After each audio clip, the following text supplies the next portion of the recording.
हाँ जी, चलिए जी स्टार्ट करते हैं। As number 12 that is government grant. As 12 हमारा किस चीज़ का है जी? गवर्नमेंट ग्रांट्स का। यहाँ पर हम लोग पढ़ेंगे कि गवर्नमेंट ग्रांट्स क्या होती हैं। गवर्नमेंट ग्रांट जब हमें मिलती है, पहली बात तो गवर्नमेंट ग्रांट होता क्या है वो पढ़ना है हमने यहाँ पर। दूसरा, उसको जो बिजनेस एंटिटी रिसीव करती है गवर्नमेंट से ग्रांट, उसको वो लोग अपनी बुक्स में एज ए रेवेन्यू कैसे रिकॉग्नाइज करते हैं इनकम के तौर पर, किस तरीके से उस ग्रांट को, उस सब्सिडी को बुक्स में दिखाते हैं। अगर वो ग्रांट अगर सरकार को वापस करनी पड़ जाती है, कैसे, जैसे कि आपको पता है कई बार क्या होता है, कुछ conditions, subject to the condition जो हैं ग्रांट सरकार द्वारा दी जाती है कि भाई आपको ये शर्तें क्या करनी पड़ेंगी, फुलफिल, कंडीशंस फुलफिल करनी पड़ेंगी।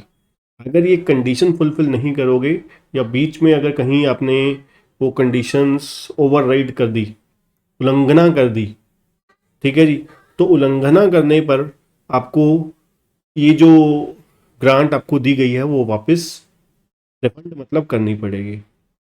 ठीक है, तो उस रिफंड पे भी हमें क्या करना है, कैसे अकाउंटिंग करनी है, इन सभी चीज़ों के ऊपर ये एएस है। ठीक है जी, एएस 12 जो गवर्नमेंट ग्रांट का है, ये इन्हीं चीज़ों के ऊपर ही है कि हमें जो गवर्नमेंट ग्रांट सरकार की तरफ से मिलती है उसे, ये ग्रांट का एक्चुअली में नेचर क्या है, नंबर एक। नंबर दो, उसकी हमें अकाउंटिंग कैसे करनी है। नंबर तीन, उसको हमें कौन से मेथड से हमें अकाउंटिंग करनी है ना, कौन से मेथड से हमें अकाउंटिंग करनी है। नंबर नेक्स्ट, अगर बात करें कि हमें अगर कल को रिफंड देना पड़े, कौन सी सिचुएशंस में रिफंड देना पड़ सकता है, और रिफंड देना पड़े तो उसकी अकाउंटिंग रिफंड की कैसे करनी है। और उसके अलावा लास्ट जो हर एएस का पार्ट होता है दैट इज डिस्क्लोजर, तो किस तरीके से डिस्क्लोजर देना है। ठीक है जी, तो ये सब चीज़ें हमें करनी है इस एएस में। तो चलिए स्टार्ट करते हैं सबसे पहले इंट्रोडक्शन के साथ। कहते हैं एएस 12 जो है वो डील करता है अकाउंटिंग फॉर गवर्नमेंट ग्रांट्स। ठीक है जी, एएस 12 जो है वो डील करता है अकाउंटिंग कैसे करनी है, किस चीज की, गवर्नमेंट ग्रांट की, such as subsidies, cash incentives. Subsidies क्या होती हैं, जैसे कि आपको पता है कई बारी क्या है, सरकार कोई एसेट या फिर कोई मान लीजिए जैसे आपको गैस सिलेंडर है, ये सब्सिडी पे मिलता है। कुछ कई स्टेट गवर्नमेंट जो क्या है इलेक्ट्रिसिटी सब्सिडीज के साथ देती है ना। तो सब्सिडी क्या होती है, जो आप कह सकते हो डिस्काउंटेड रेट पे, या फिर जो एक अमाउंट लेस करके आपको नेट अमाउंट पे करनी होती है। कैश इंसेंटिव्स, कई बार क्या होता है कि गवर्नमेंट कहती है कि इतना एक्सपोर्ट करो, एक्सपोर्ट करने पर हम आपको इंसेंटिव्स देंगे, है ना। जैसे नॉर्मली आपने देखा होगा एम्प्लॉयज़ जो कमीशन बेसिस पर आपको कई बार कंपनी एम्प्लॉय को बोलती है कि भाई अगर आप इतनी की सेल से एक्सीड करवा जाओगे तो आपको इतने रुपीज़ का, इतनी सेल पर इंसेंटिव मिलेगा, है ना। तो ऐसे ही गवर्नमेंट कई बार क्या है, एक्सपोर्ट के लिए इंसेंटिव खड़ा कर देती है कि अगर आप मान लीजिए 1 करोड़ से ज़्यादा, 2 करोड़ से ज़्यादा का एक्सपोर्ट करते हो तो आपको हर 1 लाख रुपए के ऊपर, हर या 100 रुपये के ऊपर इतने रुपए का या इतने पैसे का इंसेंटिव मिलेंगे। ठीक है, और ड्यूटी ड्रॉबैक्स। ठीक है जी, ड्यूटी ड्रॉबैक आपको सीए फाइनल लेवल पर सीखने को मिलेगा।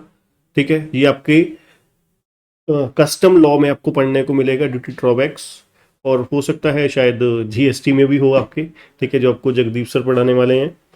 ठीक है, ड्यूटी ड्रॉबैक्स एक्चुअली में होता क्या है, हम लोगों ने गुड्स परचेज करी, रॉ मटेरियल मान लीजिए परचेज किया, उसके ऊपर कस्टम इंपोर्ट करा हमने। ठीक है, उसके ऊपर हम लोगों ने क्या किया, उसके ऊपर हमने इंपोर्ट ड्यूटी पे करी। ठीक है जी, उसके ऊपर हम लोगों ने इंपोर्ट ड्यूटी पे करी। अब इंपोर्ट ड्यूटी हमने पे कर दी हुई है परचेज पर, रॉ मटेरियल परचेज पर, राइट। दूसरे नंबर पे अब हमने जब वो सेल करी, एक्सपोर्ट करी, ठीक है, तो अब उस ड्यूटी का जो हमने इंपोर्ट के टाइम पे करी थी उसका जो रिफंड मिलेगा उसको दैट इज क्या बोलते हैं, ड्यूटी ड्रॉबैक। ठीक है जी, and specifies that government grant should not be recognized until there is a reasonable assurance that enterprise will comply with the conditions attached to them and the grant will be received। ठीक है जी। तो क्या कह रहे हैं कि भाई government grant तब तक बुक्स में रिकॉग्नाइज्ड नहीं होगी जब तक हमें रीजनेबल अश्योरेंस नहीं हो जाती कि भाई हम लोग जो इसके साथ संबंधित शर्तें थी, गवर्नमेंट ग्रांट्स के साथ संबंधित शर्तें जो थी, वो शर्तें दैट इज कंडीशंस फुलफिल नहीं कर लेते। ठीक है जी। तो गवर्नमेंट ग्रांट्स के साथ सरकार ने जो भी कंडीशन रखी, अगर हमारे को लगता है कि वो शर्तें हम लोग पूरी कर लेंगे, ठीक है जी, अटैच्ड जो कंडीशंस हैं वो हम फुलफिल कर लेंगे, फिर तो हम गवर्नमेंट ग्रांट को एज ए रेवेन्यू रिकॉग्नाइज कर सकते हैं। ठीक है जी। और नेक्स्ट क्या कहते हैं जी, और ग्रांट हमें रिसीव भी हो जाएगी। ठीक है जी। नेक्स्ट क्या कहते हैं, the standard also describe the treatment of non monetary government grants. ठीक है जी, आगे भी पढ़ेंगे। ठीक है जी, मॉनिटरी नॉन मॉनिटरी ग्रांट्स कि इसका ट्रीटमेंट कैसे होना है और प्रेजेंटेशन कैसे करनी है, अगर स्पेसिफिक एसेट्स के रिलेटेड या रेवेन्यू ग्रांट मिली है या प्रमोटर कंट्रीब्यूशन मिला है और रिफंड है, उन सभी का ट्रीटमेंट हम इस CAS में, जैसे मैंने आपको बोला इंट्रो में कि भाई इसमें हम लोग यही कुछ पढ़ने वाले हैं, है ना, कि भाई रिफंड का ट्रीटमेंट कैसे करना है, monetary grants, non monetary grants, revenue grants, capital grant, इन सभी ग्रांट्स का अकाउंटिंग ट्रीटमेंट कैसे करना है, ये हमें पढ़ना है। चलिए जी, अब आते हैं जी number 2, AS 12 does not deals with. कहते हैं ये जो AS 12 है किसके साथ डील नहीं करता। AS 12 जो है ये कौन से मैटर्स के साथ डील नहीं करता। Special problems arising in the accounting for government grant in the financial statement reflecting the effects of changing prices और in supplementary information of similar nature, government assistance other than in form of government grants. सरकार ने कोई सहायता दी, सरकार ने कुछ सहायता दी है पर वो है गवर्नमेंट ग्रांट नहीं है। ठीक है जी, वो गवर्नमेंट ग्रांट नहीं है, किसी और तरीके से सरकार ने क्या है मदद करी है। ठीक है, तो वो उसके साथ AS 12 डील नहीं करता। नंबर 3, अगर गवर्नमेंट ऑनरशिप में पार्टिसिपेशन करता है, ठीक है जी, गवर्नमेंट जो है एक बिजनेस एंटिटी की क्या करता है, ऑनरशिप में स्टेक ले लेता है, तो उसके ट्रीटमेंट क्या होगा क्या नहीं होगा, उसके साथ ये AS डील नहीं करता। ठीक है जी, एक तो ऑनरशिप एक्वायर करी उसमें, दूसरा कोई सरकार ने मदद का असिस्टेंस करी है अदर देन गवर्नमेंट ग्रांट, उसके साथ डील नहीं करता। नंबर 3, जो स्पेशल प्रॉब्लम अराइज होती हैं, ठीक है, in the accounting of government grant, special problem अगर कोई अराइज होती है for government grants in financial statement reflecting the effect of changing prices. ठीक है जी, चेंजिंग प्राइजेस की वजह से या फिर सप्लीमेंट्री जो इंफॉर्मेशन है इसी तरीके की, ठीक है, उसके साथ AS 12 डील नहीं करता। ठीक है जी, पहला स्पेशल प्रॉब्लम अगर अराइज होती है अकाउंटिंग में गवर्नमेंट ग्रांट्स के रिलेटेड फाइनेंशियल स्टेटमेंट्स में, ठीक है, the effects of changing pricing के रिलेटेड, उसके साथ डील नहीं करता। नंबर 2, गवर्नमेंट ग्रांट के अलावा, असिस्टेंस के अलावा कोई और अगर सहायता करती है सरकार, उसके साथ ये AS डील नहीं करता। तीसरे नंबर पर जो ऑनरशिप में पार्टिसिपेशन है उस मुद्दे के साथ डील नहीं करता। चलिए जी, अब आते हैं जी मेन सबसे इंपॉर्टेंट बात, गवर्नमेंट ग्रांट्स होती क्या हैं। Government grants are the assistance क्या होती है, सहायता, है ना, जो सरकार ने सहायता दी है एक बिजनेस एंटिटी को। हो सकता है पैसा पकड़ा दिया हो, अकाउंट में पैसे डाल दिए हों, या फिर इन काइंड में, ठीक है जी, फॉर द पास्ट और future compliance with the certain conditions. ठीक है जी, कई बारी क्या होता है, कंडीशंस जो है वो पास्ट में ही फुलफिल हो जाती हैं। कई बारी क्या होता है, पैसा देते वक्त शर्तें रखती जाती हैं कि भाई आपको अगले 3 साल ये शर्तें पूरी करनी पड़ेंगी, ठीक है, अगले 3 साल ये शर्तें पूरी करनी पड़ेंगी। कई बारी क्या होता है, आपने शर्तें पूरी करी, condition terms and condition fulfil हुई, देन आपको पैसे मिले, है ना। इसका मतलब है पास्ट में आपने टर्म्स एंड कंडीशन फुलफिल कर दी थी, कर चुके, आप अपना एलिजिबिलिटी क्राइटेरिया पास कर चुके हो। एलिजिबिलिटी क्राइटेरिया पास करने के बाद, जैसे मान लीजिए आप सीए फाउंडेशन में, ठीक है, पहुंचे, तो सीए फाउंडेशन में पहुंचने का एलिजिबिलिटी क्राइटेरिया क्या था, पहले आपने +2 पास करी, देन फिर आप फाउंडेशन में आए। अब इंटरमीडिएट का एलिजिबिलिटी क्राइटेरिया में पहले ही मतलब आपने फाउंडेशन पास कर ली हुई है ना। तो फाउंडेशन, सीए फाउंडेशन पास कर ली, देन आप कहाँ पे पहुंचे, सीए इंटरमीडिएट में पहुंचे, ठीक है ना। तो इसका मतलब है पास्ट में ही आपने जो एलिजिबिलिटी क्राइटेरिया था वो आपने क्या कर लिया है, पास कर लिया है, ठीक है जी। तो गवर्नमेंट ग्रांट क्या हो सकती है, सहायता, सहायता जो सरकार ने दी है, नगदी या फिर एसेट ही पकड़ा दी आपको, इन काइंड में, ठीक है जी, कैश या इन काइंड में, ठीक है जी। कंडीशन जो है वो पास्ट में भी फुलफिल हो सकती हैं, या फ्यूचर में आपको बोल सकते हैं कि फ्यूचर में आपको कंडीशंस फुलफिल करनी होंगी, ठीक। They exclude those forms of government assistance which cannot reasonably have a value placed upon them, and transaction with the government which cannot be distinguished from the normal trading transaction of the enterprise। मतलब क्या है, government grants में कौन सी चीजें नहीं आएंगी, कहते हैं वो सहायता नहीं आएगी, they exclude those forms of government assistance which can not reasonably have a value placed upon them, and transaction with the government which cannot be distinguished from the normal transaction। मतलब क्या है, सीधा सीधी सी बात है, वो नॉर्मल ट्रांसेक्शन नहीं होनी चाहिए। एक बिजनेस एंटिटी और सरकार के बीच में कोई ट्रांसेक्शन हुई है, ठीक है, वो मान लीजिए सरकार ने मदद के रूप में ट्रांसेक्शन करने की कोशिश करी है, तो आप उसको गवर्नमेंट ग्रांट का दर्जा नहीं दोगे आप, ठीक है।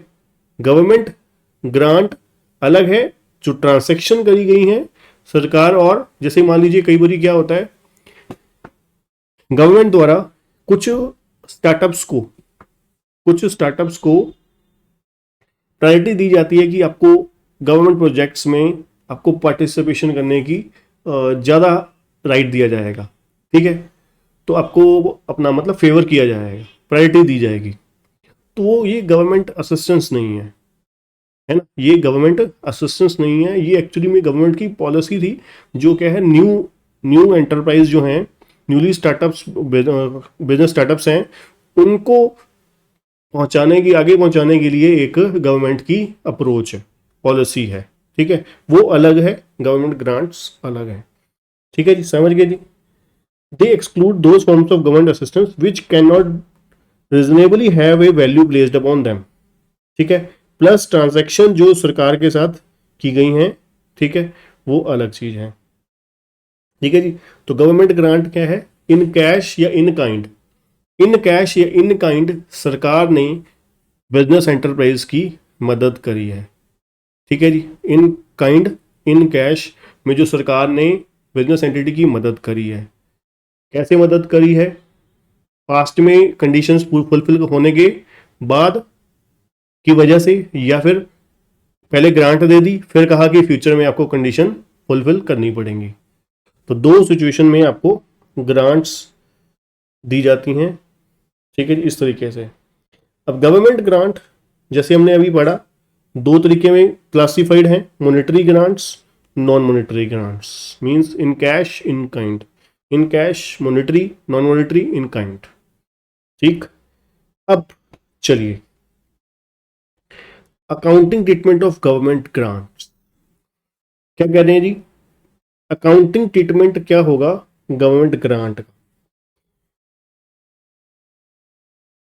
अब गवर्नमेंट ग्रांट को दो अप्रोच से चल सकते हो, एक कैपिटल अप्रोच, एक इनकम अप्रोच, ठीक है। कहते हैं यहां पर जब कैपिटल अप्रोच हम फॉलो करेंगे तो यहां पर हम लोग शेयर होल्डर फंड्स का पार्ट मान लेंगे, जो गवर्नमेंट ग्रांट है उसको ट्रीट कर लेंगे as a part of share holder fund. ठीक है जी।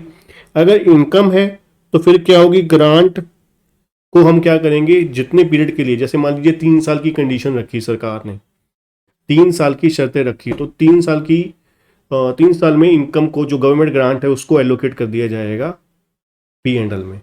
ठीक है जी, उसको गवर्नमेंट ग्रांट को 3 साल में एलोकेट कर दिया जाएगा। That is called revenue approach या इनकम अप्रोच। दूसरा कैपिटल अप्रोच, उसमें क्या होगा, वो शेयर होल्डर फंड्स का पार्ट बन जाएगी गवर्नमेंट ग्रांट। ठीक है जी। ठीक है सर, आगे डिटेल में पढ़ने वाले हैं जी विद प्रैक्टिकल सम। चलिए अब आगे बात करते हैं recognition of government grant.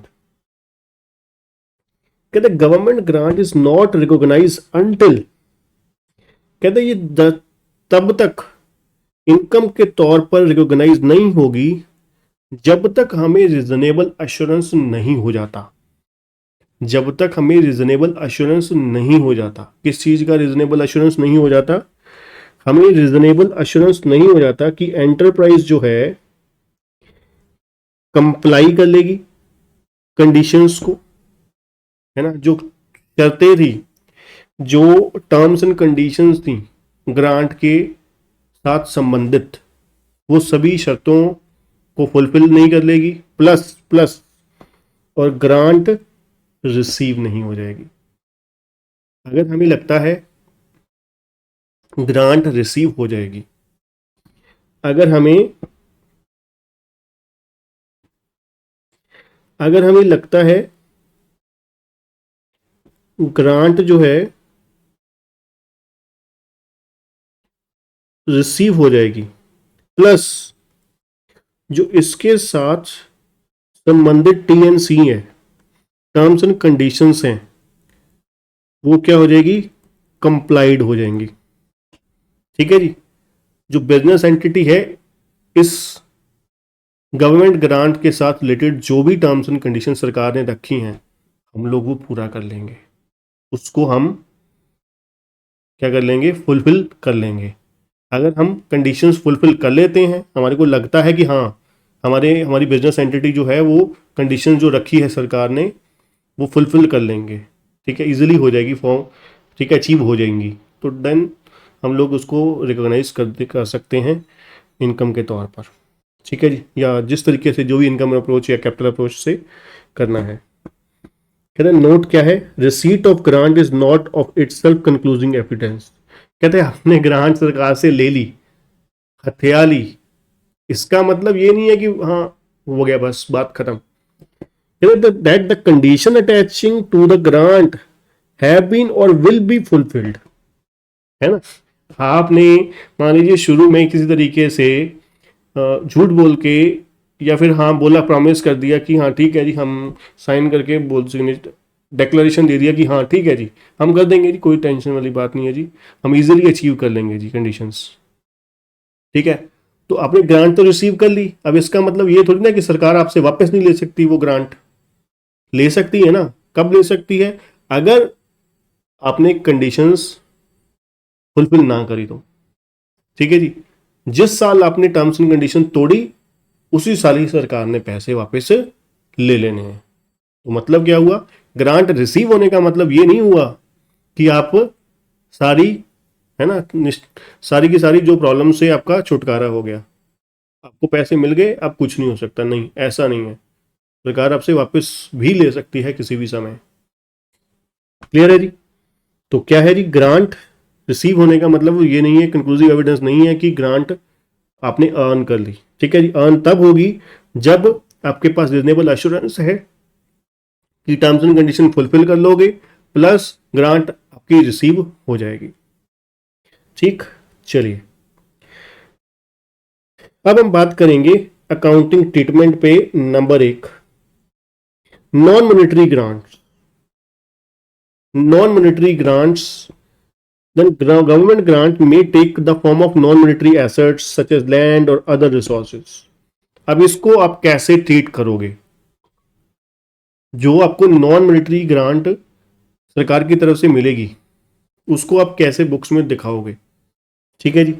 Non monetary grants क्या है, आपको कोई लैंड मिल गई या प्लांट एंड मशीनरी मिल गई, ठीक है, लैंड बिल्डिंग प्लांट मशीन, ठीक है, एसेट्स आपको मिल गई सरकार की तरफ से एज इट इज, ठीक है, तो ये नॉन मॉनेटरी ग्रांट हो गई। कहते हैं यहां पर आप क्या कर सकते हो, अब दो तरीके से सरकार दे सकती है आपको एसेट, कहते हैं या फिर गिवन एट कंसेशनल रेट्स या फिर गिवन फ्री ऑफ कॉस्ट। कहते हैं ये हो सकता है कि मान लीजिए ये एसेट है 100 रुपीज की, ये आपको एसेट ही पकड़ा दी, आपको लीजिए ले जाइए, ठीक है जी, 100 रुपीज की एसेट थी, ये आपको एज इट इज ग्रांट के तौर पर सरकार ने पकड़ा दी, ठीक, आपने आपको सरकार ने सौंप दी। एक तरीका तो ये हो गया, ठीक। दूसरा तरीका क्या है, सरकार ने कहा ये लो, ये एसेट का जो मार्केट वैल्यू है वो है 100 रुपीज, हम आपको ये एसेट सिर्फ और सिर्फ 40 रुपीज में देने को रेडी है, ठीक है जी। तो ये क्या हो गया, एट कंसेशनल रेट, ये गवर्नमेंट ग्रांट होगी आपको एट कंसेशनल रेट पे, ठीक। तो यहां पर पहला वाला केस जो हमने 100 रुपए की ग्रांट एसेट जो है वो कितने में दी, फ्री में, दैट इज 0।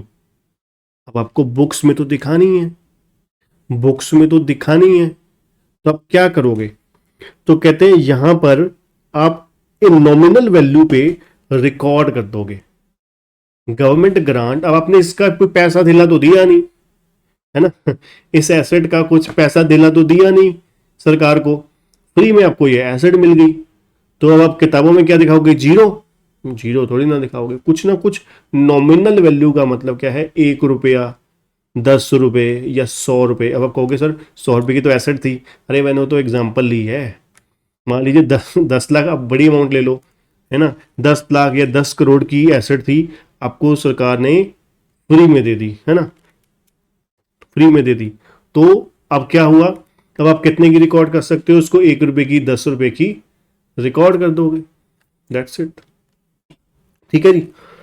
अब दूसरा तरीका, अब आपको कंसेशनल रेट पे दी गई है, ठीक है, कंसेशनल रेट पे दी गई है, for such asset recorded at acquisition cost, ठीक है, ये कितने की एसेट थी, 100 रुपए की, कितने की आपको मिल रही है, 40 रुपए की, तो कहते हैं एक्विजिशन वैल्यू दैट इज 40 रुपए पे आप रिकॉर्ड कर दीजिए, ठीक है। तो ये हो गया non monetary assets, non monetary assets या non monetary grant, sorry non monetary grants, ठीक है, एट दो केसेस हो गए, एक एट कंसेशनल रेट पे, एक फ्री ऑफ कॉस्ट। जब फ्री ऑफ कॉस्ट पे है, जब फ्री ऑफ कॉस्ट पे दी जा रही है आपको, तो किस पे रिकॉर्ड होगी, एट नॉमिनल वैल्यू। जब कंसेशनल रेट पे दी जा रही है, जब एसेट कंसेशनल रेट पे दी जा रही है, तो जो भी आपने अमाउंट पे किया दैट इज एक्विजिशन कॉस्ट, वो क्या हो जाएगा, एसेट बुक्स में रिकॉग्नाइज हो जाएगी, ठीक है। Presentation of grant relating to specific fix asset, चलिए जी अब आएगा जी मजा, ठीक है जी। कैसे, कहते presentation of government grant, presentation of grant relating to specific fix asset, आपको ग्रांट मिली है स्पेसिफिक फिक्स एसेट, जैसे मैंने एग्जांपल लिया था ये कैलकुलेटर का, ठीक है, तो क्या होगा, कहते grants relating to specific fix asset are government grants, ठीक है जी, those primary condition is that an enterprise qualifying for them, ठीक है जी। क्या कह रहे हैं जी, कहते ग्रांट जो relating to specific fix asset है are the government grants, okay, whose primary condition is that enterprise qualifying for them, okay, should purchase, construct or otherwise acquire such assets, ठीक है। कहते हैं जो स्पेसिफिक एसेट्स के related government grant मिल रही है, ठीक है, उसकी पहली प्राइमरी कंडीशन क्या है कि भाई एंटरप्राइज जो है उसके लिए क्वालिफाई है, तभी तो वो उसको डिस्काउंटेड प्राइस पे दिया जा रहा है ना, कंसेशनल रेट पे दी जा रही है या फ्री में दी जा रही है। ठीक है, दोबारा सुनिए ध्यान से। Grants relating to specific fix asset are the government grants whose primary condition is that, जो स्पेसिफिक फिक्स एसेट के लिए ग्रांट मिलती है उसकी प्राइमरी कंडीशन क्या होती है कि एंटरप्राइज क्वालिफाई है उसके लिए। एंटरप्राइज जो बिजनेस एंटिटी जो है वो क्वालिफाइड है या क्वालिफाइंग है उसके लिए, है ना। शुड परचेज कंस्ट्रक्ट या अदरवाइज जो भी है। अदर कंडीशन में ऑल्सो भी अटैच रिस्ट्रिक्टिंग द टाइप और लोकेशन ऑफ द एसेट और periods during which they are to be acquired और हैंडल्ड। ठीक है जी। जो इसके अलावा और कोई कंडीशन होगी एसेट की लोकेशन के लिए, ठीक है, एसेट की टाइप के लिए, बिजनेस एंटिटी की टाइप के लिए, ठीक है, या फिर नंबर ऑफ पीरियड्स के लिए कितने साल तक, ठीक है, वो भी कंडीशन हमें लगता है कि वो फुलफिल कर लेगी। ठीक है जी, वो क्वालिफाइंग है। ठीक है, कहते स्पेसिफिक। अब हम आगे, इसके दो मेथड हैं। ठीक है, जो स्पेसिफिक फिक्स एसेट के लिए ग्रांट दी जा रही है उसको रिकॉग्नाइज करने के लिए दो मेथड हैं, एक मेथड 1 और एक मेथड 2। ठीक है जी, मेथड 1 और मेथड 2। अब ध्यान से सुनना जरा। कहते मेथड 1 में हम लोग ग्रांट कैसे दिखाएंगे और अकाउंटिंग कैसे करेंगे, रिकॉग्निशन कैसे करेंगे। कहते grant is shown as deduction from the gross value of the asset concerned in arriving at its book value. ठीक है जी, अब यहां पर आपको ग्रांट मिली है किसके लिए, स्पेसिफिक फिक्स एसेट के लिए। ठीक है जी, स्पेसिफिक फिक्स एसेट के लिए ग्रांट मिली है। जैसे कि मान लीजिए मैंने बोला कैलकुलेटर के लिए स्पेसिफिक फिक्स एसेट है, इसके लिए आपको सरकार से ग्रांट मिली।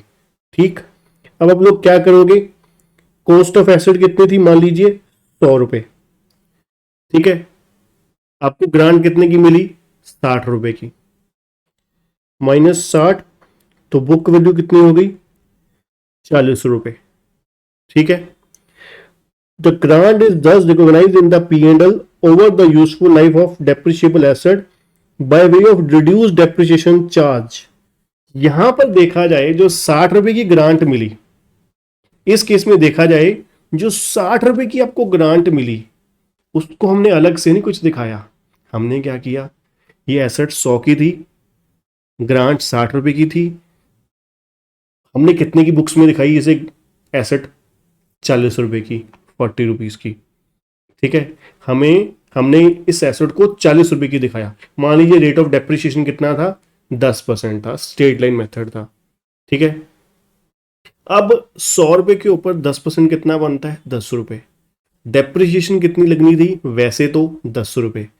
अब ये एसेट कितने की बुक्स में हम दिखा रहे हैं, 40 रुपए की। तो 40 रुपए का 10% कितना होता है, 4 रुपए। कहाँ हम डेप्शन दिखाते, 10 रुपए, कहाँ दिखा रहे हैं, 4 रुपए। तो 6 रुपए क्या हुआ, डेप्रिसिएशन रिड्यूस हो गई। डेप्रिसिएशन रिड्यूस होगी मतलब हमारी इनकम बढ़ गई 6 रुपए के साथ, दैट्स इट। तो है ना, प्रॉफिट एंड लॉस अकाउंट का बैलेंस जो है देखा जाए over the useful life of asset अपने आप ऑटोमेटिकली बढ़ गया। ठीक है जी, कहते where the grants equal the whole और virtually the whole of the cost of asset, the asset is shown in the balance sheet at a nominal value. तो बहुत आसान हो गया है ना। जैसे हमने वहां पर नॉन मॉनिटरी ग्रांट में पढ़ा था ऊपर, है ना, नॉन मॉनिटरी ग्रांट में पढ़ा था। अब यहां पर मेथड 1 में कुल मिला के क्या हुआ, आपको गवर्नमेंट ग्रांट दी जा रही है in relation to specific fix asset. तो अब आप उस एसेट को कितने पे शो करोगे, मेथड 1 के अकॉर्डिंग, मेथड 1 के अकॉर्डिंग कितने पे शो करोगे, after deducting government grant from the cost of asset. ठीक है जी, जो भी नेट प्राइस हमने पे किया है अपनी जेब में से, नेट प्राइस पे किया है हमने अपनी जेब में से, पॉकेट में से, तो वो ग्रांट लेस करने के बाद जो भी नेट वैल्यू फिगर बचेगा उसको हम cost book value of asset के तौर पर रिकॉग्नाइज कर देंगे। मतलब गवर्नमेंट ग्रांट अलग से नहीं शो करेंगे। जैसे कि मान लीजिए हमने एसेट खरीदी कितने रुपए की, 100 रुपए की, ठीक है, तो उसकी एंट्री क्या आ गई, मान लीजिए मशीनरी लगा लीजिए, तो machinery account debit to bank आ गया, कितने के साथ आ गया, 100 रुपए के साथ आ गया।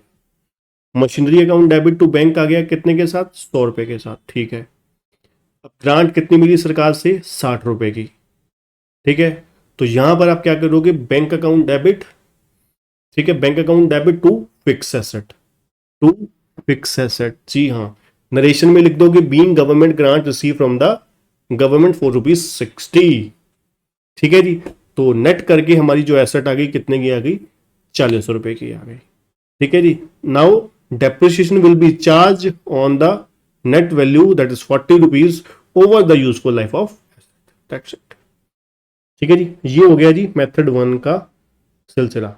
अब चलते हैं मेथड 2, ये बड़ा आसान है, ये बड़ा ही ट्रांसपेरेंट वे है देखा जाए तो, ठीक है, बड़ा ही ट्रांसपेरेंट वे है ग्रांट को दिखाने का।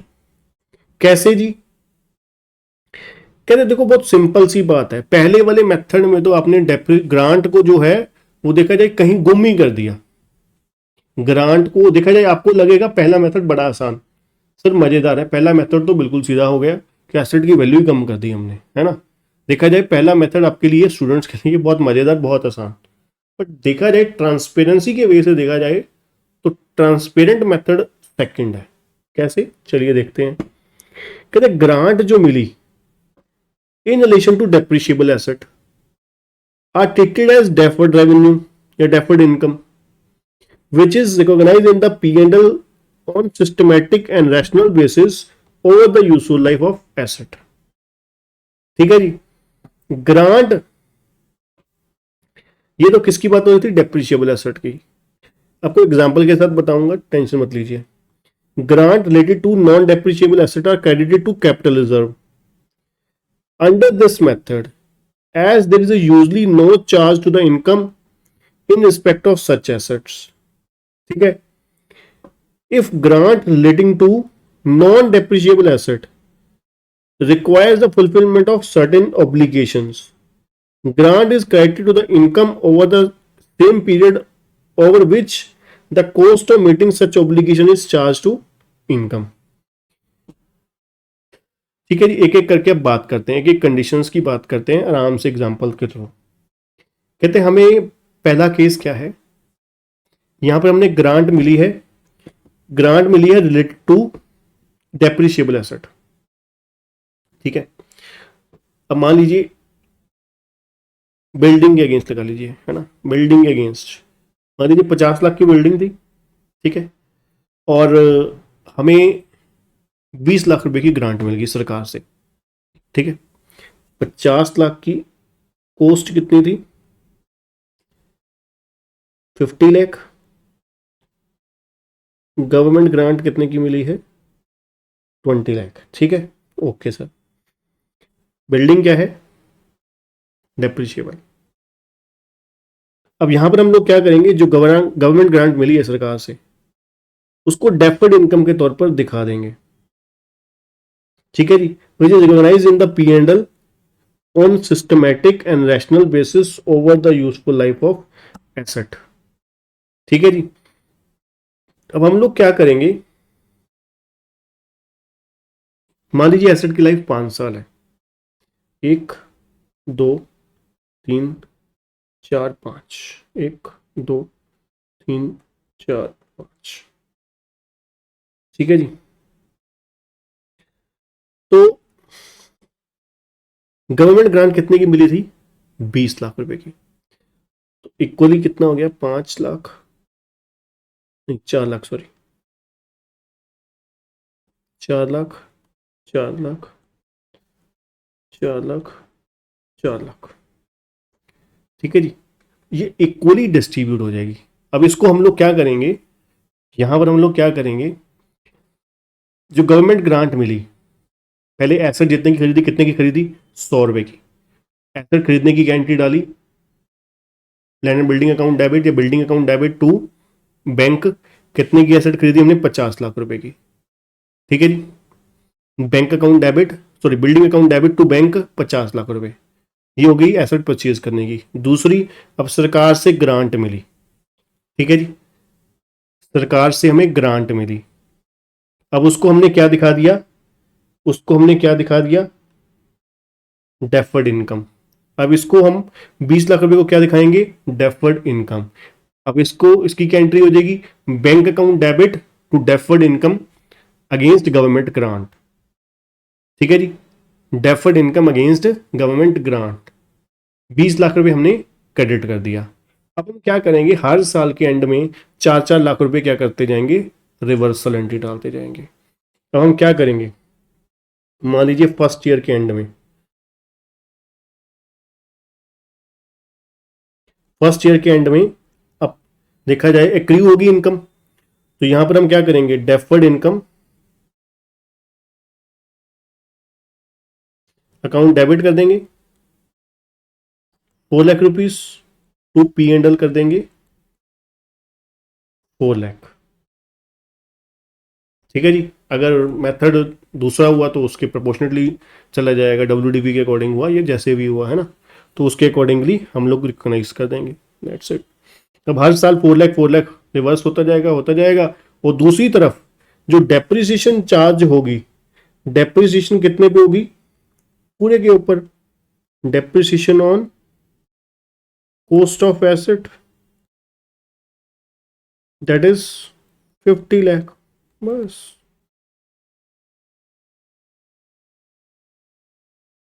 ठीक है जी, डेप्रिसिएशन जो चार्ज होगी पूरे 50 लाख पे होगी। अब 5 साल लाइफ थी तो 50 लाख डिवाइड बाई 5 कितना हो गया, 10 लाख।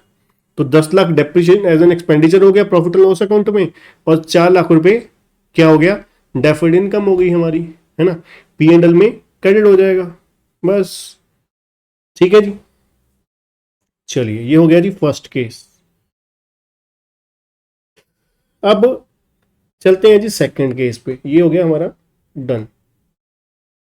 ठीक है जी, विद एग्जांपल। अब सेकंड पे आते हैं जी, grants related to non depreciable asset. मान लीजिए लैंड के अगेंस्ट ग्रांट मिली है, लैंड नॉन डेप्रिशिएबल होती है। Grant related to non depreciable asset credited to capital reserve. ठीक है जी, अब मान लीजिए हमें ये ग्रांट मिली है 20 लाख रुपए की, तो हम लोग क्या करते हैं, इसको कैपिटल रिजर्व में डाल देते हैं, अगर नॉन डेप्रिशिएबल एसेट के अगेंस्ट है, दूसरे मेथड में। Under this method, as there is no usually no charge to the income in respect of such asset, क्योंकि हमें इसको इनकम में तो दिखा ही नहीं सकते, है ना। अब हमने एसेट खरीदी, बिल्डिंग खरीदी, ठीक है, बिल्डिंग खरीदी कितने की, 50 लाख रुपए की। तो 50 लाख की बिल्डिंग खरीदी, बिल्डिंग टू बैंक आ गया 50 लाख, तो बिल्डिंग करूँ लैंड, क्योंकि लैंड नॉन डेप्रिशिएबल के अगेंस्ट जान ली ना। 50 लाख की 50 लाख की लैंड खरीदी। अब लैंड तो आपको पता है इसकी अनलिमिटेड यूजफुल लाइफ होती है, डेप्रिसिएशन तो चार्ज होती नहीं, लगती नहीं, इसका कुछ घसना नहीं, कुछ बिगड़ना नहीं। ठीक, तो अब हम क्या करेंगे, बिल्डिंग टू बैंक हो गई 50 लाख, यूजफुल लाइफ है नहीं तो डेप्रिसिएशन लगनी नहीं, तो राइट ऑफ भी होनी नहीं, एज इट इज पड़ी रहेगी। ठीक है, तो ये क्या हो गया, देखा जाए तो ये हमारी कैपिटल रेवेन्यू हो गई, है ना, कैपिटल रिसीट हो गई। तो इसको कहां पे ट्रांसफर कर देंगे, कैपिटल रिजर्व में ट्रांसफर कर देंगे। ठीक है जी, इसको कैपिटल रिजर्व में ट्रांसफर कर देंगे। ठीक है जी, usually there is no charge to the income. Clear है जी, कौन से वाला हो गया, पहला non depreciable asset. Non depreciable asset में मेथड 1 और 2 में क्या हुआ, मेथड 1 में सीधे ही क्या हो गया, मेथड 1 में तो डेप्रिशिएबल नॉन डेप्रिशिएबल का और डेप्रिशिएबल नॉन डेप्रिशिएबल का झंझट ही खत्म हो गया, उसमें तो सीधे ही एसेट की कॉस्ट में से माइनस कर दो, सीधे तरीका ये है। दूसरे में, पहले मेथड में क्या हुआ, डेप्रिशिएबल नॉन डेप्रिशिएबल का झंझट ही नहीं है ना, क्यों, क्योंकि वहां पर सीधा ही एसेट की कॉस्ट में से लेस करने को बोला हुआ है। दूसरे मेथड में क्या बोला हुआ है, दूसरे मेथड में सेग्रीगेट कर दिया डेप्रिशिएबल नॉन डेप्रिशिएबल, है ना, डेप्रिशिएबल नॉन डेप्रिशिएबल। डेप्रिशिएबल में क्या किया हमने, डेप्रिशिएबल में हमने इनकम, डेफर्ड इनकम दिखा दी एक तरफ, एक तरफ एसेट एज इट इज रहने दी बैलेंस शीट में, और जो डेफर्ड इनकम थी उसको धीरे धीरे over the useful life of asset या रैशनल बेसिस पर जो भी डेप्रिसिएशन जिस बेसिस पर हम एलोकेट करते हैं उसके अकॉर्डिंगली हमने इनकम में दिखाते गए। ठीक, अब और नॉन डेप्रिशिएबल एसेट के केस में हम लोगों ने क्या किया, जो भी ग्रांट मिली उसको कैपिटल रिजर्व में दिखा दिया एज ए गवर्नमेंट ग्रांट। ठीक, तीसरा केस, ये भी समझ आ गया जी? आ गया सर, डन। तीसरा, if a grant related to non depreciable asset, ठीक है। अब नॉन डेप्रिशिएबल एसेट है, बट मान लीजिए लैंड है कोई, उसके अगेंस्ट हमें सरकार से सहायता मिली है, okay. Requires the fulfilment of certain obligation, okay. अब कुछ ऑब्लिगेशंस हैं, वो हमें क्या करनी है, वो ऑब्लिगेशन हमें क्या करनी है, फुलफिल करनी है, ठीक है। अब आगे क्या कहते हैं जी, अब जो ऑब्लिगेशंस हैं, जो फुलफिल करनी है हमें obligations, the grant is credited to the income over the same period over which cost of meeting such obligation is charged to the income।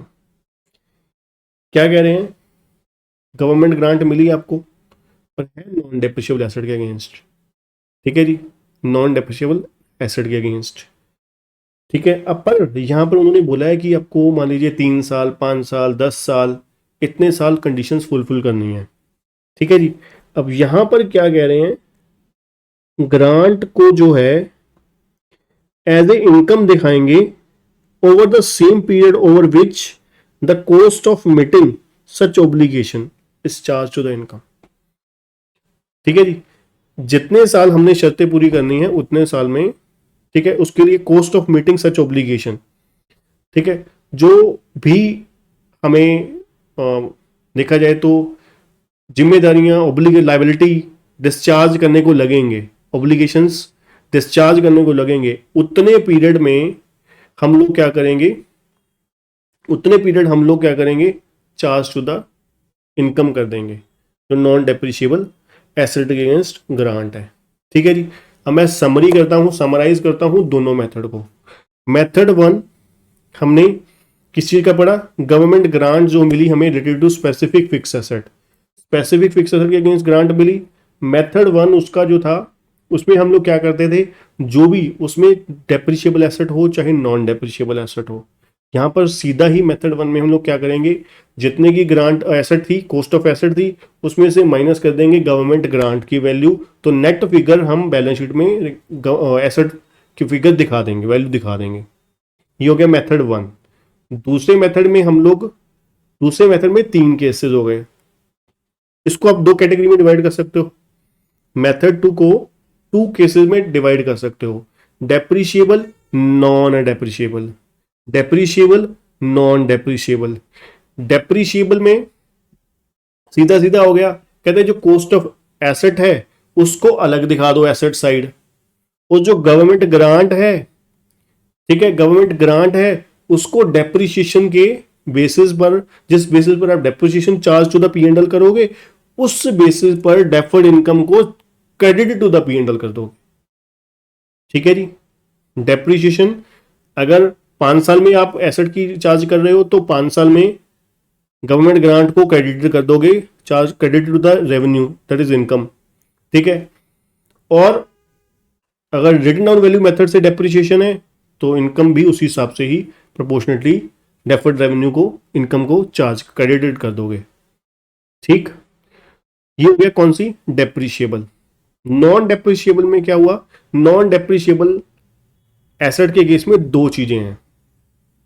अगर कोई शर्त नहीं है, अगर कोई आगे जाके आपको इन फ्यूचर में कोई ऑब्लिगेशन डिस्चार्ज नहीं करनी, आपने पास्ट में ही तो जो टर्म्स एंड कंडीशन थी वो फुलफिल कर दी, ठीक है, तो आपको नॉन डेप्रिशिएबल एसेट के अगेंस्ट ग्रांट मिल गई, तो कहते हैं फिर तो बहुत आसान है, फिर तो आप क्या करो, सीधा सीधा काम करो सेकंड मेथड में। सेकंड मेथड में क्या करो, जो भी गवर्नमेंट ग्रांट मिली उसको कैपिटल रिजर्व में दिखा दो, उसको, जैसे हमने पढ़ा था ना कि कैपिटल ग्रांट में हमें क्या करना है, शेयर होल्डर फंड का पार्ट, तो कैपिटल रिजर्व में हमें क्या करना है, दिखा देना है कैपिटल रिजर्व में। ये कब है, जब कोई शर्त, टर्म्स एंड कंडीशन नहीं है। दूसरा, अगर टर्म्स एंड कंडीशन है, ऑब्लिगेशन हमें कोई मेट करनी है, डिस्चार्ज करनी है इन फ्यूचर में, तो फिर क्या होगा, उस कंडीशंस के, टर्म्स एंड कंडीशन के तहत हम लोग क्या करेंगे, उसको एलोकेट कर देंगे, ठीक है जी। जो भी जितने पीरियड के लिए हमें ऑब्लिगेशन डिस्चार्ज करनी है उतने पीरियड में उसकी इनकम को, वैल्यू को credit to the P and L कर देंगे। ठीक है जी, चार्ज टू द इनकम कर देंगे, cost of meeting obligation is charge to the income. ठीक है जी, ये हो गए जी दोनों मेथड हो गए किस चीज के, नॉन जो स्पेसिफिक एसेट के अगेंस्ट हमें ग्रांट मिलती, गवर्नमेंट ग्रांट मिलती है।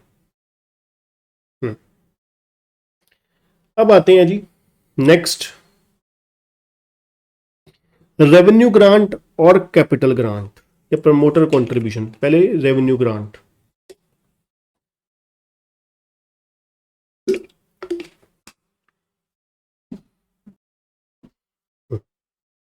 रेवेन्यू ग्रांट, अब रेवेन्यू ग्रांट क्या होती है जी, सबसे पहले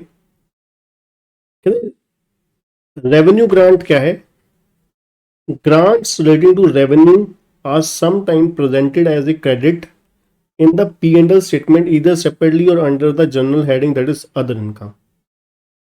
ठीक है, आपको याद होगा हम लोगों ने कंपनी एक फाइनेंशियल स्टेटमेंट करा, फाइनेंशियल स्टेटमेंट में जो प्रॉफिट एंड लॉस अकाउंट का फॉर्मेट होता था, पहले नंबर पे क्या होता था, रेवेन्यू फ्रॉम ऑपरेशंस, दूसरा क्या होता था जी, अदर इनकम। ठीक है, तो इसको हम लोग क्या कर सकते हैं, इसको कहते हैं या तो फिर अलग से शो कर सकते हैं या फिर अदर इनकम के अंदर ही हम लोग दिखा सकते हैं। ठीक है, अदर इनकम जो कंपनीज की अपना इन फाइनेंशियल स्टेटमेंट में पी एंड एल में दिखाई देता है, उसकी आप क्या कर सकते हो, उसकी सब हेडिंग में अदर इनकम की जो हम डिटेल डालते हैं उसमें आप गवर्नमेंट ग्रांट दिखा सकते हो। ठीक है जी, अब या फिर कहते हैं क्या कर सकते हो, alternatively they are deducted in reporting the from the related expenses.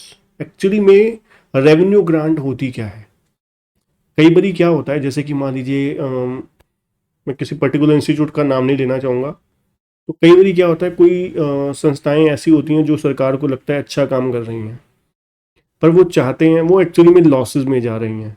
ठीक है, सरकारी संस्था, गवर्नमेंट संस्थाएं हैं कोई, या फिर कोई अपना एंटिटी है, कोई इंडस्ट्री से बिलोंग करती है, इंपॉर्टेंट है, तो उसको सरकार नहीं चाहती कि वो बंद हो। ठीक है, तो जैसे कई यूनिवर्सिटीज़ होती है ना, कुछ यूनिवर्सिटीज़ होती हैं जो सरकार गवर्नमेंट फंडेड होती है, तो गवर्नमेंट उन्हें समय समय पर असिस्टेंस देकर, सहायता देकर उनको जगाए रखती है, उनको जीवित रखती है। ठीक है, तो ऐसे ही जो ग्रांट दी गई है ये एक्चुअली में किसी एसेट के लिए नहीं दी गई, कोई प्रोजेक्ट लगाने के लिए नहीं दी गई, वो सिंपली बिजनेस ऑपरेशन को रन करने के लिए दी गई है। ठीक है, बिजनेस एक्टिविटीज़ को हाँ आप इसको चलाते रहो, चलते रहने दो। ठीक है, इसको ये काम बंद नहीं होना चाहिए। ठीक है, तो उसके लिए सरकार ने पैसा अलॉट किया है। ठीक है, उसके लिए सरकार ने पैसा अलॉट किया है। ठीक है, तो देखा जाए, कहते हैं ये तो इस साल मिली है, हो सकता है अगले साल फिर मिल जाए, कोई शर्त, टर्म्स एंड कंडीशन नहीं है, ये तो मदद के तौर पर, सहायता के तौर पर ही दी गई है, तो ये तो सीधी सीधी कमाई है ना, इनकम है, जैसे मर्जी इनकम है। ठीक है, तो चाहिए तभी उन्होंने बोला कि हमें क्या करना है, इसे प्रेजेंट करना है credit side of the P and L account, या फिर अलग से, या फिर अदर इनकम में। याद रखिएगा, रेवेन्यू ग्रांट को हम लोग क्या करते हैं, या फिर सेपरेट हेडिंग के साथ credit to the P and L करते हैं, या अदर इनकम में, या तीसरा ट्रीटमेंट क्या कर सकते हैं इसको पर्टिकुलर जो मान लीजिए कोई फंक्शनिंग करने को बोला सरकार ने, कुछ एक्ट करने को बोला, उस पर्टिकुलर एक्ट में आपका खर्चा हो गया 100 रुपये, सरकार ने बोला कि 75 रुपीज़ हम देंगे, तो उसमें से लेस कर दोगे। ठीक है, 100 रुपये आपकी पॉकेट में से गया था, 75 सरकार ने वापस दे दिया, तो नेट एक्सपेंसेस आप शो कर दोगे 25 रुपये। तो कुल मिला के 3 पॉइंट हो गए इसमें रेवेन्यू ग्रांट में। पहली बात, रेवेन्यू ग्रांट किसकी होती है, बिजनेस ऑपरेशन को रन करने के लिए या फिर पर्टिकुलर एक्टिविटी करने के लिए, जो क्या है रेवेन्यू नेचर की है, रूटीन नेचर की है ना, जो particular kind of capital grant नहीं है, आप कह सकते हो कैपिटल ग्रांट नहीं है जो। ठीक है, अब यहाँ पर हम लोग क्या करेंगे, या तो फिर credit to the P and L कर देंगे। अब उस credit to the P and L करने का तरीका क्या है, या सेपरेट हेडिंग में या फिर अदर इनकम में। और दूसरा तरीका क्या है, credit to the P and L नहीं करेंगे तो क्या करेंगे, जो पर्टिकुलर एक्सपेंसेस है जिसके लिए स्पेशल ये ग्रांट दी गई है, सहायता दी गई है, उसमें से माइनस कर देंगे। That's it. तो ये होगी हमारी रेवेन्यू ग्रांट। ठीक है जी, ये हमारी क्या हो गई जी, रेवेन्यू ग्रांट। चलिए आगे चलते हैं। अब presentation of grant, presentation of grants of the nature of promoter contribution. यहां पर हम बात करेंगे जो प्रमोटर कंट्रीब्यूशन के तौर पर सरकार की तरफ से पैसा दिया गया है। प्रमोटर कंट्रीब्यूशन की, प्रमोटर कंट्रीब्यूशन के तौर पर या नेचर में पैसा दिया गया है। कहता है where the government grants are of the nature of promoter contribution, that is they are given with reference to the total investment in the undertaking. ठीक है जी, आपने 100 करोड़ लगाया, सरकार ने 20 करोड़ दे दिया, और bye way of contribution towards it capital outlay. ठीक है जी, तो सरकार ने कहा कि आप इतना पैसा लगाओ, इतना हम आपको देंगे।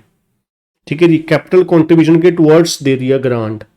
तो कहते हैं for example central investment subsidy scheme.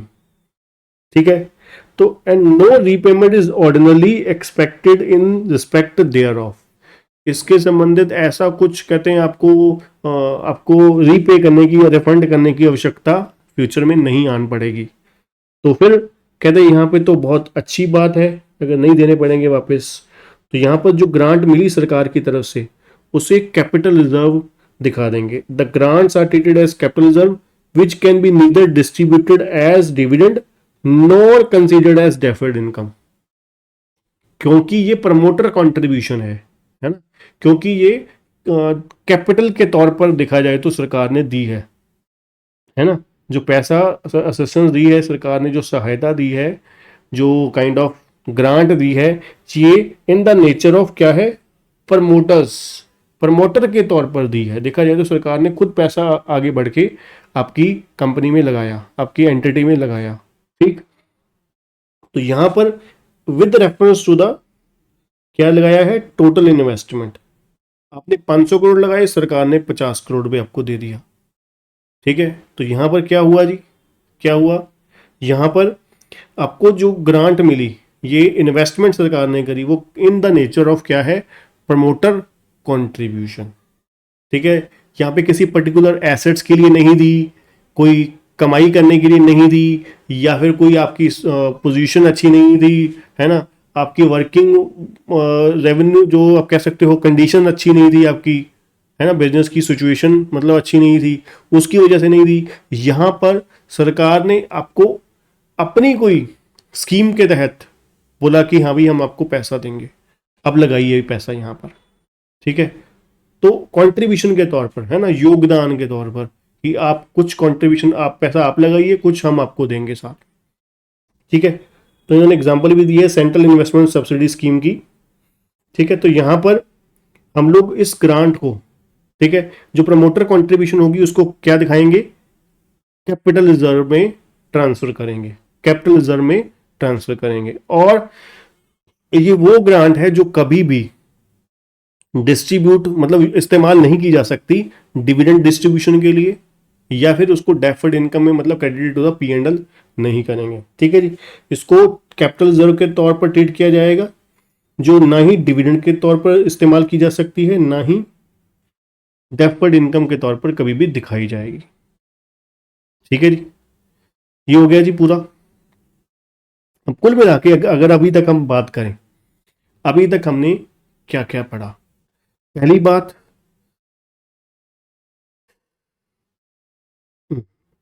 अब इसके बाद हमारा सिर्फ रिफंड वाला टॉपिक रहता है मेन।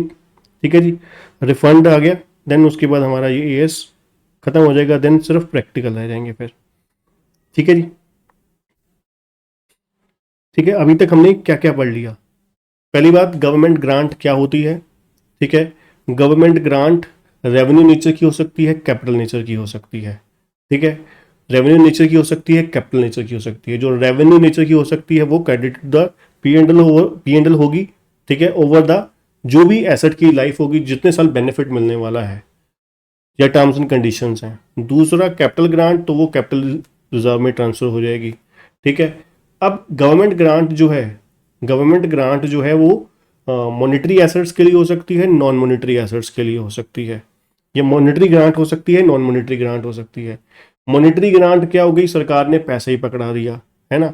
मॉनेटरी ग्रांट क्या हो गई, सरकार ने पैसा ही पकड़ा दिया, इन कैश हो गया। दूसरा non monetary grant in kind हो गया। अब इन काइंड में अगर हम बात करें, इन काइंड में आप कह सकते हो in relation to specific fix asset, अगर हम बात करें नॉन मॉनेटरी ग्रांट में, अगर हम बात करें in relation to specific fix asset, यहां पर आप कह सकते हो एक डेप्रिशिएबल, एक नॉन डेप्रिशिएबल हमने पढ़ा, ठीक है ना। डेप्रिशिएबल में हमने मेथड पढ़े आगे, है ना। डेप्रिशिएबल में क्या होगा, डेप्रिशिएबल में सीधे ही हम क्या करेंगे, एसेट की कॉस्ट में से माइनस कर देंगे, ठीक है। मेथड वन में अगर हम बात करें, सीधा ही दोनों, चाहे डेप्रिशिएबल है चाहे नॉन डेप्रिशिएबल है, मेथड वन अगर हम लगाते हैं, ठीक है, मेथड वन लगाते हैं गवर्नमेंट ग्रांट का, ठीक है, तो उस केस में हम क्या करेंगे, एसेट की कॉस्ट में से सीधा सीधा सब्ट्रैक्ट कर देंगे, ठीक है। अगर मेथड टू लगाते हैं तो उसमें क्या होगा, अगर in relation to depreciable asset में क्या होगा, डेप्रिशिएबल एसेट में हम लोग एसेट को एज इट इज जितने की खरीदी थी उतने में दिखाएंगे, और जो ग्रांट मिली उसको डेफर्ड इनकम दिखाएंगे, और इसको क्रेडिटेड करेंगे ओवर द यूजफुल लाइफ या फिर on the basis of depreciation, ठीक है जी। जो बेसिस पर डेप्शन चार्ज होगी उस बेसिस पर grant credited the P and L होगी, ठीक है जी।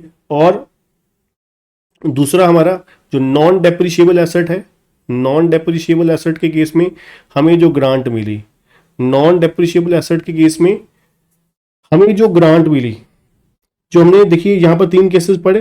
पहला वाला हो गया डेप्रिशिएबल, मेथड टू का डेप्रिशिएबल वाला हो गया, और दूसरा क्या हो गया, नॉन डेप्रिशिएबल वाला हो गया। नॉन डेप्रिशिएबल जैसे हमने बना कि लैंड वाले केस में, ठीक है। अब लैंड नॉन डेप्रिशिएबल में 2 थे, एक जिसमें कोई कंडीशंस नहीं है तो सीधा ही कैपिटल रिजर्व में ट्रांसफर हो जाएगा, एक है जिसमें terms and condition, second method था जिसमें टर्म्स एंड कंडीशन है, तो टर्म्स एंड कंडीशन है तो जितने साल की टर्म्स एंड कंडीशन है उतने साल में वो क्या हो जाएगा, चार्ज टू द इनकम हो जाएगा, ठीक है। उसके बाद हमने पढ़ा रेवेन्यू ग्रांट सीधी सीधी क्या होती है, रेवेन्यू ग्रांट जिस साल मिलेगी उसी साल simple credited to the P and L हो जाएगी, है ना। और उसका वो क्या होगा, या फिर credited to the P and L हो जाएगी, या फिर उसको क्या कर दिया जाएगा, उसको पर्टिकुलर जो कॉस्ट ऑफ एक्सपेंसेस पे होंगे उसमें से हम माइनस कर देंगे, ठीक है। उसके बाद हमने पढ़ा कैपिटल ग्रांट, प्रमोटर कंट्रीब्यूशन क्या होता है, जो टोटल कंट्रीब्यूशन होता है उसके रिलेटेड हमें सरकार ने हमें कंट्रीब्यूशन किया, तो उसमें इसको बोलते हैं प्रमोटर कंट्रीब्यूशन ग्रांट, है ना। तो इसमें क्या होता है, यहाँ पे सीधा ही कैपिटल रिजर्व में ट्रांसफर कर दिया जाता है जो भी सरकार की तरफ से पैसा हमें मिलता है, ठीक। उसके बाद अगर हम बात करें, ये जो पैसा मिला सरकार की तरफ से उसको हम कैपिटल रिजर्व में ट्रांसफर कर देंगे, ठीक है। और ये पैसा ना ही डिविडेंड के लिए इस्तेमाल होगा कभी फ्यूचर में, और ना ही डेफर्ड इनकम के तौर पर इस्तेमाल होगा, ठीक है। अब आते हैं जी छोटा सा लास्ट, फिर नेक्स्ट लेक्चर में हम धनाधन इसके 1 to all प्रैक्टिकल कर देंगे। Refund of government grant, refund कैसे होगा जी गवर्नमेंट ग्रांट का।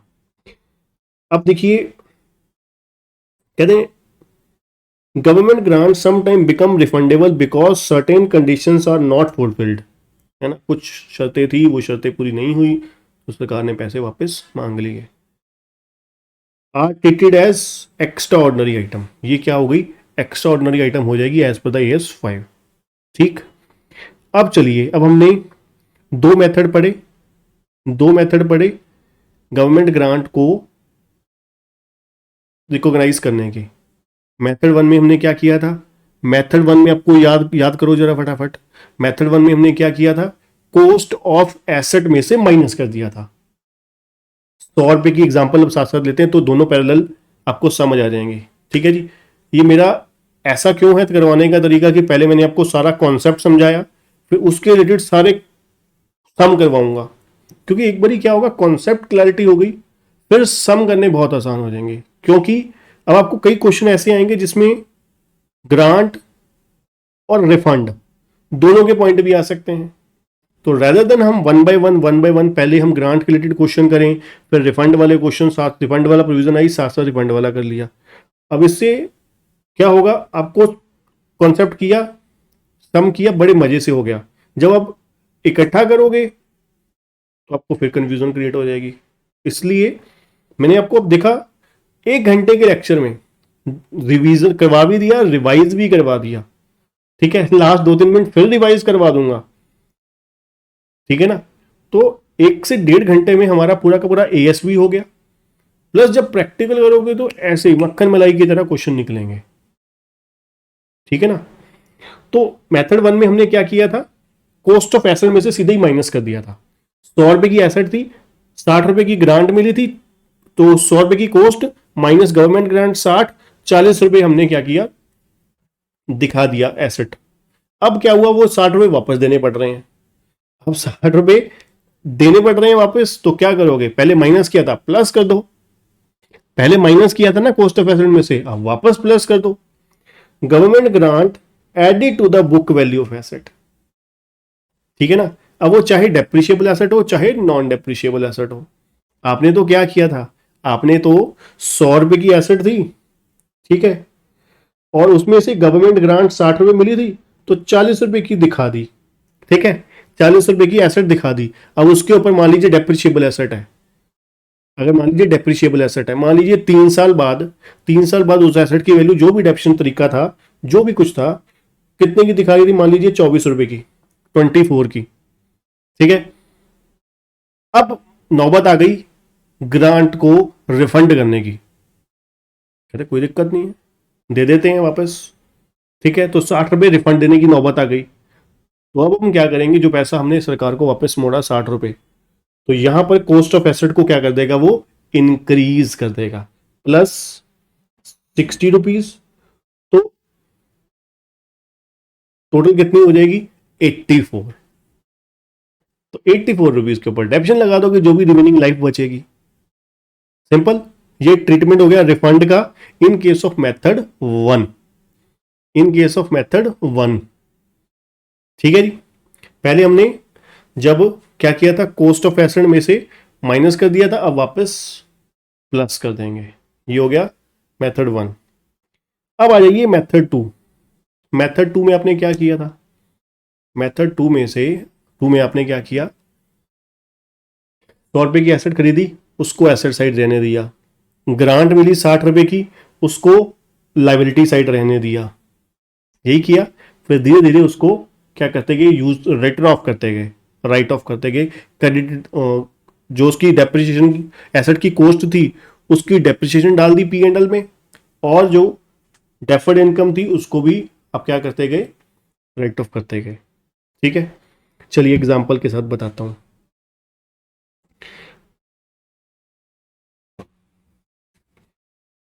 एसेट की कॉस्ट कितनी थी, 100 रुपए, और डेफर्ड इनकम, ये सेकंड मेथड की बात कर रहा हूं बच्चों, सेकंड मेथड, ठीक है। तो डेफर्ड इनकम कितनी थी, 60 रुपए, ठीक है जी। मान लीजिए एसेट की लाइफ कितनी थी, 5 साल, लेट कर लीजिए एसेट की लाइफ कितनी थी, 5 साल, ठीक है। 2 साल निकल चुके हैं, सपोज कीजिए 2 साल निकल चुके हैं, तो देखा जाए आफ्टर 2 इयर्स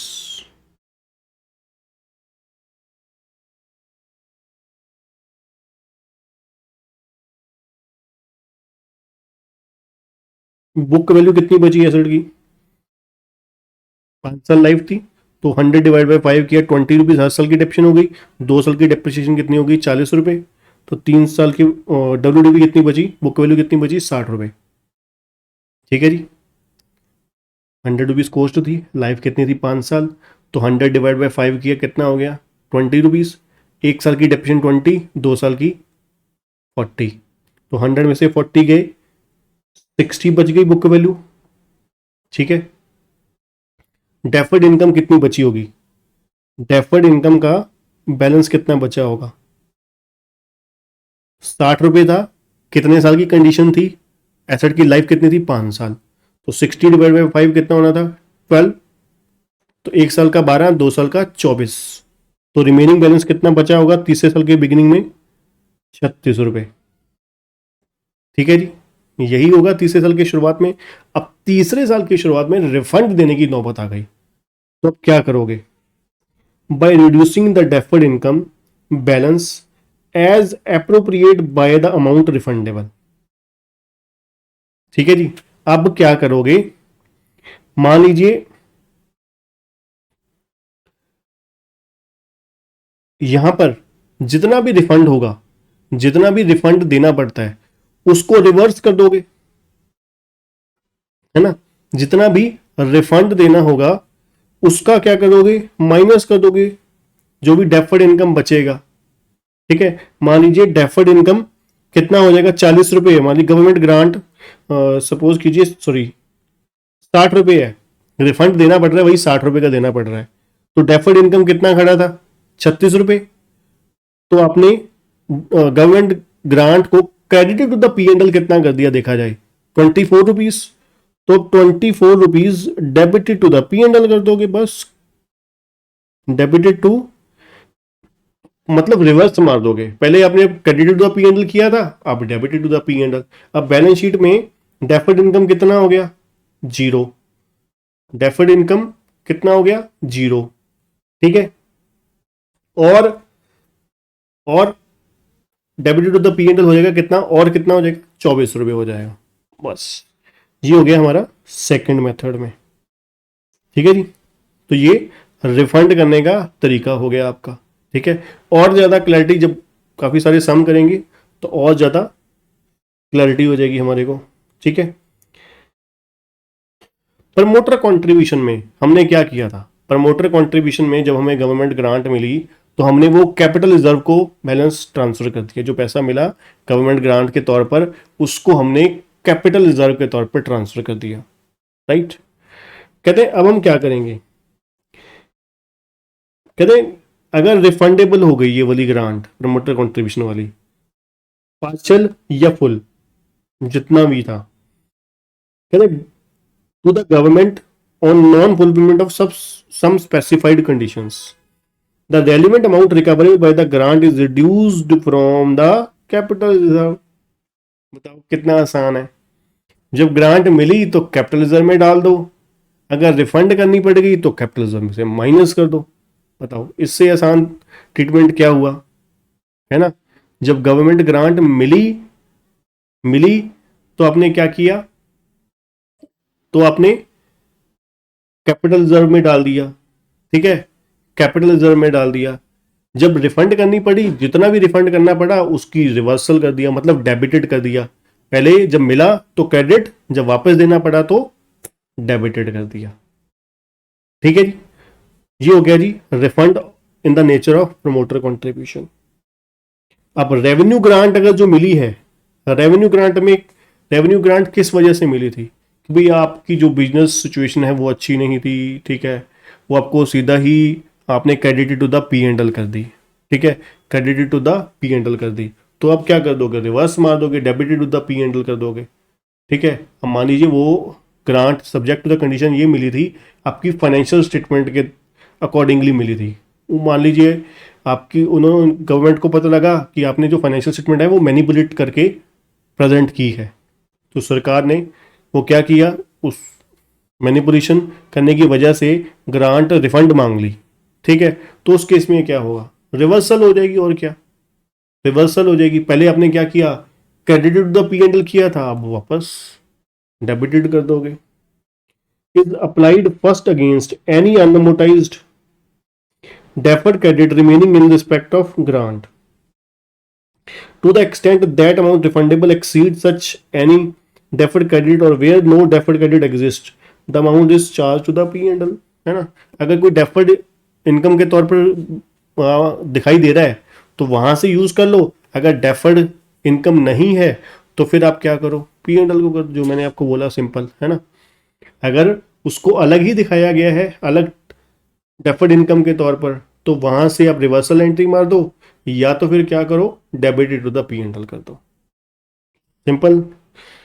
अब बस लास्ट में आ गया जी डिस्क्लोजर। डिस्क्लोजर क्या देना होता है जी हमें, कहते हैं accounting policy adopted for the government grants including the methods of presentation in the financial statement.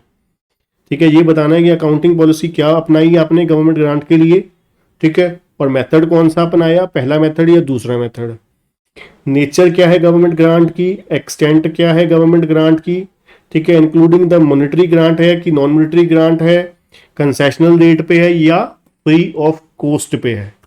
ठीक है जी, तो कुल मिला के पूरे एरियाज में हमने क्या पढ़ा, रेवेन्यू ग्रांट, कैपिटल ग्रांट। ठीक है, रेवेन्यू ग्रांट, कैपिटल ग्रांट या स्पेसिफिक एसेट के लिए गवर्नमेंट ग्रांट। ठीक है, अब revenue grant credit to the P and L, ठीक है, कैपिटल ग्रांट जो कैपिटल प्रमोटर कंट्रीब्यूशन के नेचर में वो transfer to the capital reserve. दूसरा हमने पढ़ा कि भाई ग्रांट जो है, अगर हम बात करें नॉन मॉनेटरी एसेट्स के अगेंस्ट है, ठीक है, और या फिर स्पेसिफिक एसेट्स के अगेंस्ट है, तो वो डेप्रिशिएबल एसेट के अगेंस्ट होगी या नॉन डेप्रिशिएबल। डेप्रिशिएबल या नॉन डेप्रिशिएबल उसके लिए दो मेथड है, मेथड 1, मेथड 2। मेथड 1 में सीधा सीधा हम क्या करते हैं, कॉस्ट ऑफ एसेट में से माइनस कर देते हैं, और दूसरे मेथड में हम लोग क्या करते हैं, दूसरे मेथड में अगर हम डेप्रिशिएबल की बात करें, सिर्फ डेप्रिशिएबल की बात करें, मेथड 1 में हमने क्या किया, एसेट की कॉस्ट में से माइनस कर दिया, और दूसरे मेथड में हमने क्या किया, उसको डेफर्ड इनकम दिखा दिया, और जैसे जैसे डेप्रिसिएशन चार्ज करते जाएंगे वैसे वैसे उसको क्रेडिट करते जाएंगे डेफर्ड इनकम को पी एंड एल में। ठीक है, नॉन डेप्रिशिएबल एसेट के केस में मेथड 1 में क्या किया हमने, नॉन डेप्रिशिएबल के केस में, ठीक है, हमने पहला केस तो ये था कॉस्ट ऑफ एसेट में से माइनस कर दिया, ठीक है, कॉस्ट ऑफ एसेट में से माइनस कर दिया। कहते हैं अगर इक्वलेंट टू द जो ग्रांट है equivalent to the cost of asset है, तो फिर क्या होगा, नॉमिनल वैल्यू पे रिकॉर्ड कर देंगे, 1 रुपया, 10 रुपये, 100 रुपये पे। ठीक है, अब मेथड 2 में क्या करेंगे हम लोग, मेथड 2 में गवर्नमेंट ग्रांट कैसे रिकॉर्ड की जाएगी, अगर कहते हैं यहां पर हमारे पास दो चीजें थी, एक है विदाउट कंडीशन, नॉन डेप्रिशिएबल की बात करें, एक विदाउट कंडीशन और विद कंडीशन। अगर विदाउट कंडीशन है तो हम लोग क्या करेंगे, सीधा ही कैपिटल रिजर्व में ट्रांसफर कर देंगे जो भी ग्रांट मिली है, और अगर विद टर्म्स एंड कंडीशंस हैं तो जितने साल की टर्म्स एंड कंडीशन है उसके accordingly credit to the P and L कर दिया जाएगा। ठीक है, तो इसी तरीके से रिफंड का होगा। ठीक है, तो ये हो गया जी हमारा AS 12 का कॉन्सेप्ट्स। नेक्स्ट लेक्चर में हम लोग करते हैं प्रैक्टिकल। ठीक है।